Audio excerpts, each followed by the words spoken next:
was a kid, I wanted to be a fireman, school teacher, and I think I wanted to be an interpreter. And the only reason I wanted to be an interpreter is because we lived around a whole lot of Hispanic people. And I wanted to make sure I knew what they were talking about, you know, and also help them too. And I think I wasn't even looking at it as helping them. I just wanted to know what the hell they were talking about. So, you know, as I got older and became a teenager, I wanted a car.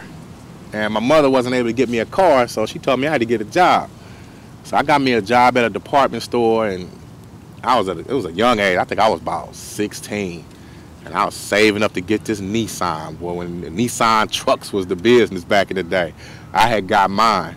And so when I got my truck, you know, of course I was about 18 by the time I got it. And, you know, being a fireman went out the window. Being a school teacher went out the window. I kind of wanted to be an interpreter, but when I was in high school, I couldn't pass Spanish 3. So I said, well, I'm about to be no interpreter. I can't even speak Spanish right. You know, I do all the slang words, you know, pinche cabrón and puta. But, you know, I didn't want to do it. And give it up for me, y'all. I'm 40. Just turned 40. Give it up for me.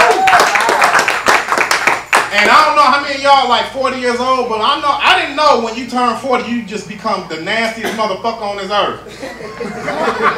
I thought I was nasty till my birthday.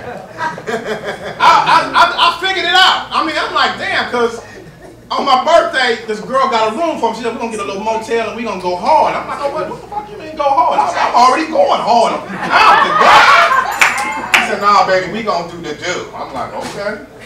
We in the room, and she take off her clothes, and she stand on top of me, and she peed on me.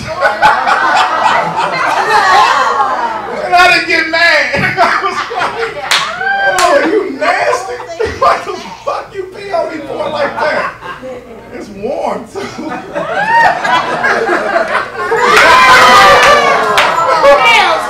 Oh, you need to drink more water, boo-boo.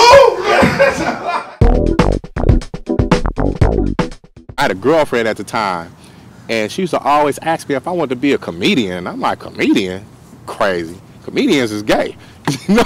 So, because I used to be like a thug, straight gangster with the business. So I figured, you know, if I did do comedy, I'm going to do it my way.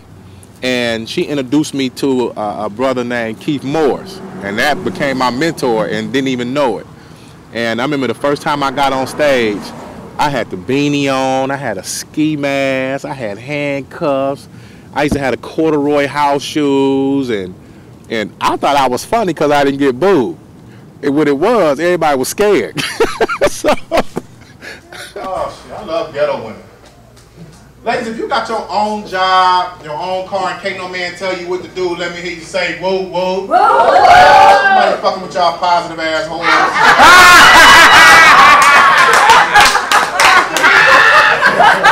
That's what it is. I ain't called you whores. I tell you, woman, when y'all independent and you got it going on and can't nobody tell you what to do, you like, your dude will break up with you and you don't even give a fuck. You will go in the closet and get the brand new outfit that he ain't never seen. And you be like, you sure you want to do this? You're like, where you get that outfit from? Can't stand y'all. Y'all go straight to the club. Be like, bitch, you broke up with him? Yeah. Did you get your key back? Yeah.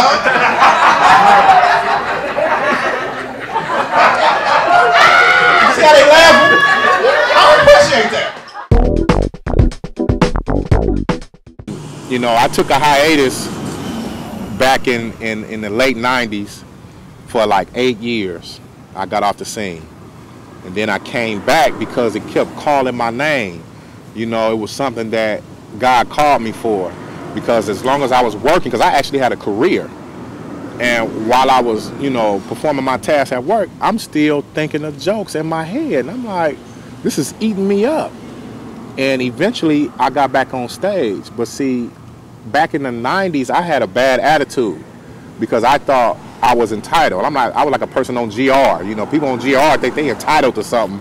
You're like, you get $221, player, and that's all you entitled to. But coming from where I came from, you know, we got results by violence. So I figure if I be violent, I'm gonna scare my way into Hollywood. They gonna love me, and I'm gonna play a thug in the movies and all that.